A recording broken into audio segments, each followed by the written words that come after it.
Hi there, boys and girls. It's time for Reading with Rory. Today's story is Boomer Goes to School. This looks like a cool book. You think he's having fun sticking his head out the window? What is he on? What is he riding? Do you know? A bus. Boomer Goes to School. Boomer was just settling down after his morning walk when suddenly someone called his name. Then Boomer saw his leash. Boomer was very excited. He thought he was going for another walk. But instead, Boomer and his owner raced outside, down the driveway, and onto a big yellow bus. Boomer was going for a ride. The bus stopped again and again. Boomer had never been on a ride with so many children. The ride was very noisy.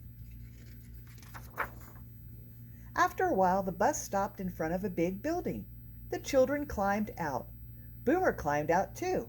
He was quickly led inside, up some stairs, around a corner, and down a hallway. Finally, Boomer's owner stopped at an open door. Boomer looked in. It was a room filled with desks, tables, chairs, and children. As Boomer was led to the back of the room, a loud bell rang. A grown-up started talking. Everyone sat down and listened. When the grown-up finished talking, the children jumped up from their seats.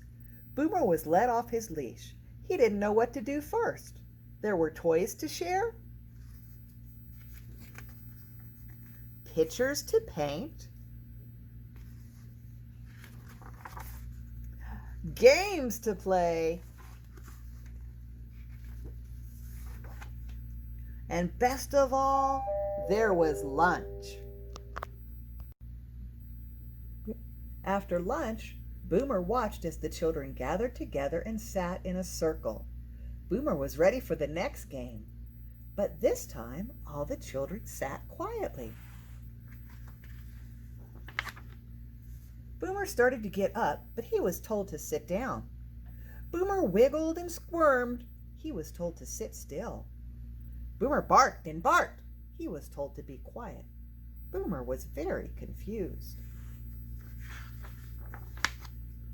Then Boomer was led to the center of the circle. He still wiggled and squirmed. Boomer's owner started talking, sharing stories about Boomer and showing him to the class. Finally, Boomer understood. He sat still and stayed very quiet. Boomer's owner smiled and gave Boomer a big pat on the head. He brought him for show and tell.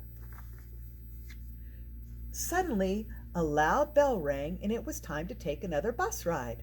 At each bus stop, Boomer's new friends patted him goodbye. Then the bus stopped at Boomer's house. Boomer wagged his tail and bounded off the bus for home. The end.